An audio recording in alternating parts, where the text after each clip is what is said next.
In Total War Warhammer 2 multiplayer, best often means cost-effective, and this right here, ladies and gentlemen, the Feral Manticore, in that regard, is absolutely the best monster in the game. It's also the most common monster in the game, between being brought in spells and brought as just a standalone pick.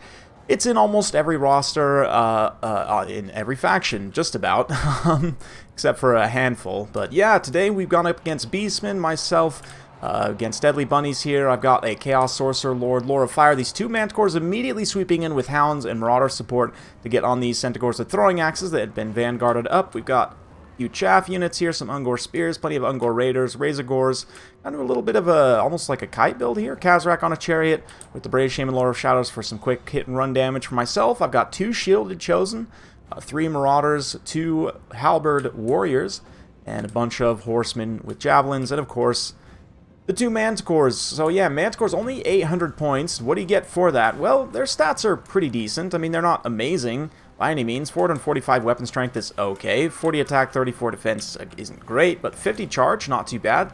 They also have okay armor, 45, but mostly the fact that they're flying, fast, hit-and-run terror units. Again, that decent charge, decent weapon strength means that, yeah, this at 800 points, they can be super, super cost-effective. So here, we're just absolutely bullying these chariots with the dragon and the two Manticores, absolutely smashing them.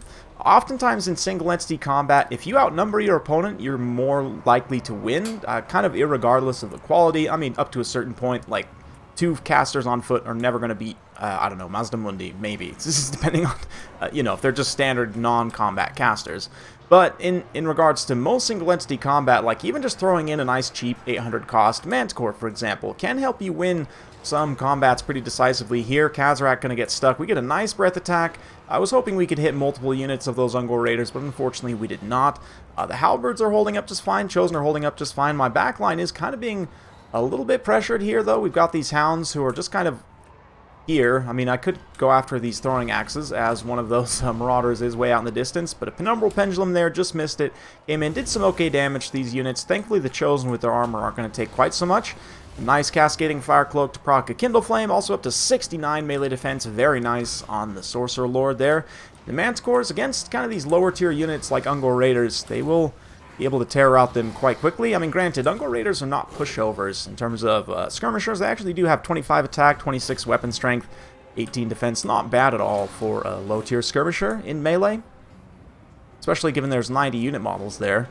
But their leadership is pretty terrible, and the shock damage of the Manticore charging in will be quite good. Things are looking pretty even so far, though. I mean, Kazrak and his caster are a little bit weak, but there's still plenty of Razor Gore herds here, plenty of Spearman herds as well. The problem is, my flying core is mostly still intact. The one Manticore has been taken down, but the other Manticore in this dragon is still completely healthy pretty much at this point, and these Chosen are going to be a big problem. In theory, Kazrak and the Chariot could cycle charge them along with the Razor Gore herd in the late game, with my single entities being able to disengage here and then kind of pick their engagements. It's going to be very beneficial for me. Oh no! That one Ungor Raider just gets nommed by the Manticore. But yeah, Manticore and Dragon pop back up in the air.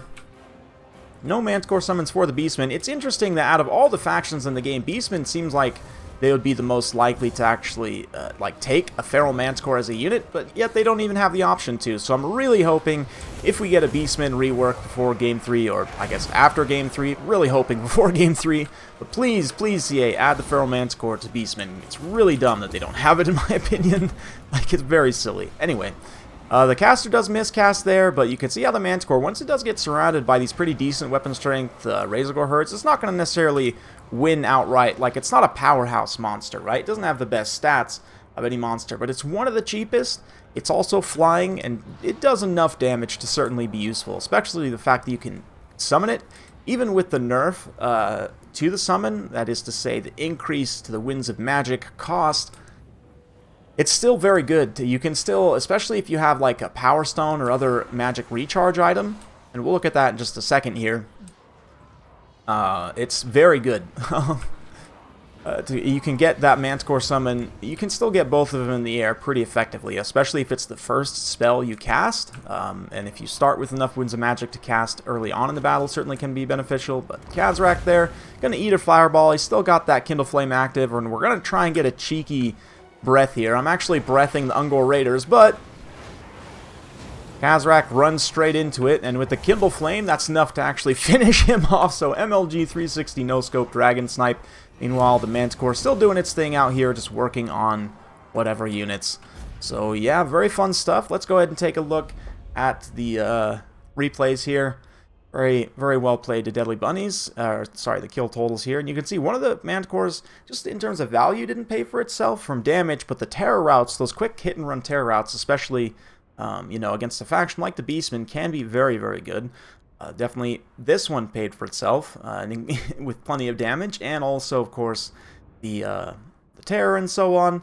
Same thing, the Fire Sorcerer actually on the Dragon is okay in niche matchups. This is one matchup where, because the Beastmen can't really challenge you in the air, they're relatively, I mean, this is even a pretty strong skirmish build, but it's still, I mean, if you play your cards right, it's going to be tough to shoot this Fire Sorcerer, so I actually like him in this matchup a little bit. He also delits Morgar pretty well with his cascading Fire Cloak and the charge and everything because of the fire damage. Marauders did okay. I mean, one of them definitely did pretty decent. The Halberds didn't pay for themselves, but tanked a lot of damage. Same thing for the Chosen. They're completely healthy still at the end, which in and of itself is a benefit. Yeah, for the other side here, Kazrak and the Shadow Sorcerer are doing okay. A lot of these low-tier spearmen just kind of got crumped. The Ungor Herds, again, same thing. A lot of them, just because of the terror situation, didn't have time to really pay for themselves. The Razorgores did okay. But yeah, I do have one more replay to show you, featuring Manticores, so let's get to it. Dark Elves, of course, can also take Feral Manticores, in addition to summoning them, although I don't have any summons in this particular build. We will look at that at the very end. And I'm going to be featuring another replay soon in the next few days that will also kind of show the summoning in action. But anyway, Feral Manticores, yes, here they are for the Dark Elves. We're up against Way's Empire. I've got Lokir Fellheart on foot, got some buffs, so I wanted to try them out here. Same thing with Corsairs. They got some buffs as well, so I wanted to see how they would do here. Death Sorceress, a couple of Dark Riders with crossbows, Dark Riders with shields, and 2 Cold One Knights. So a nice kind of balanced build for the Dark Elves. For the Empire, we've got a whole line of unbreakable troops, Flagellants, Sigmar's Sons, 5 Flagellants plus the Sigmar's Sons, Empire Knights, Knights of the Blazing Sun plus Volkmar, more Knights of the Blazing Sun, and 2 Hellblaster Volley Guns. Definitely for a fun time. We're going to start Spirit Leeching the Volley Guns at a distance, because it's a way we can potentially destroy some of the artillery pieces. Fireballs used in response, though. It's going to come back and detonate. Ooh, thankfully it doesn't actually detonate the bolt thrower itself there, but Manticore's just kind of hanging around in the cavalry engagement. And this is one of my favorite ways to use Manticores, is to support cav engagements, because on the side, a rear charge, they can do enough weapon damage to just one-shot cav models. I mean, they have decent enough AP. Most cav models have in the area of about 100 HP, sometimes more, sometimes less. But given their weapon strength here, if we have a look, they do have 155 AP, so especially on the charge, with 90 attack between the charge bonus and the melee attack there, they can definitely get hits and still, you know, kill unit models pretty effectively. So we'll see how it goes here. So far, I have been taking some pretty significant damage from those Hellblaster Volley Guns. You can see them blasting the Cold One Knights here. Second Spirit Leech, though, starts to detonate some of the pieces. And the, yeah, it's going to be pretty beneficial for me. It is a little bit of RNG because Spirit Leech has a 50% chance to be resisted. I got pretty lucky there and destroyed all 3 pieces on the second cast. Likewise, Volkmar kind of body blocking over here, pushing away my Bolt Fiends. Not really Bolt Fiends, they're repeater crossbows. Bolt Fiends are the ROR. Anyway, yeah, meanwhile, the Bolt Thrower is starting to work on this other Hellblaster Volley Gun, so pretty good volley value there on the Volley Gun. Yeah, we're going to get Flagellants mixed up with Corsairs. This is pretty clean one-on-one engagement, which you don't typically get in this game. Obviously, Lokir, a bit of an infantry blender now that he has more splash attacks. He can cleave through models pretty efficiently. The Corsairs are going to trade very well here. I don't remember exactly how this engagement went before. I think Corsairs more or less traded even, but this time they're going to pretty well win out, at least until this burning head comes and rips apart a big unit of them. Dark Riders in the back line, but hang on, isn't this a video about Manticores? Yes, it is, and I may or may not have forgotten them in this battle up to this point from a micro perspective. So here they come finally in order to support this Cav blob. You can see the Dark Riders with crossbows also firing in. The Cold One Knights kind of just thrown in here. They're getting absolutely destroyed. But another unit's coming back for a little bit of a rear charge, can maybe get some value, and the Manticore's just kind of pinning this blob in. Dark Riders also rear charging to keep these cavalry in place. So we get a really nice little blob engagement, which, since Volkmar does not have his buffs active, is going to go very well in my favor. The crossbows firing in. The Manticores, again, aren't actually doing all that much damage here, but just having the mass to keep Volkmar in place. And I say they're not doing that much damage. They are actually doing a pretty decent amount of damage to Volkmar himself. Doesn't have much melee defense, so they can make pretty consistent contact with him. Again, a decent amount of armor-piercing damage, so it's definitely okay. And being able to work down a big, high-value target like Volkmar, always beneficial. Murderous Prowess kicks up. We're going to go ahead and get in on these Flagellants with some more Corsairs. Yeah, Kraken to Kraken face, completely healthy here. Lokir Fellheart just continuing to cut through Flagellants like it's no big deal. He's also going to start to go after Volkmar. Since I've got Volkmar pressured by the Manticores now, I can then, again, single entity combat, as I talked about before, just gang up in terms of numbers. We can take Volkmar down, even though we don't have any armor-piercing units, right? Just because 3v1 on single entities. We do have some armor-piercing, actually. The bows are firing in there. But, yeah, at this point, things are looking pretty grim for the Empire. These Empire Knights, Knights of the Blazing Sun, going to try and get back in here. This is an interesting one. I'll have to try out Lokir a little bit more on foot before I truly decide, but it seems potentially, again, in a matchup where you might have to fight some infantry, I don't know, against higher armor infantry, I haven't really tested, but certainly against low armor infantry seems to blend them up quite well. Very efficient. Empire kind of gets a little bit of a stand together here. They manage to rally their knights, and they're going to charge in, but I come down and interrupt that charge with the Manticores and then kind of countercharge in with the Corsairs. Again, Corsairs not really meant to fight cavalry, but hey, you have a little bit of a charge bonus. These Fear Spears here as well. The Manticores do get enraged, but they're able to kill a few Cav models, and yeah, lead to them getting terrified as well. Knights of the Blazing Sun not immune to psychology, nor are Empire Knights, and also they're great for sniping casters, right? We see that here with the Bright Wizard, and you'll see Manticores a lot in multiplayer, just because they're so cheap, so cost effective. They can really do so many things for you.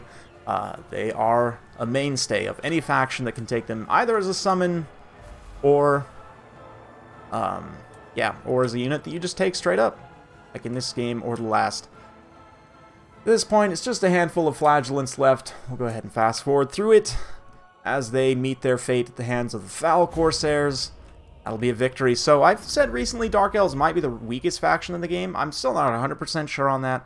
I do need to play some more, do some more testing, get some games in with them before I really make that call. But the reason I say that is because Dark Elves by and large take the least amount of HP. Like, because you don't have healing and you have low HP units, generally you're going to be fielding less, like straight up less HP than your opponent on the field. Sometimes that's not the case.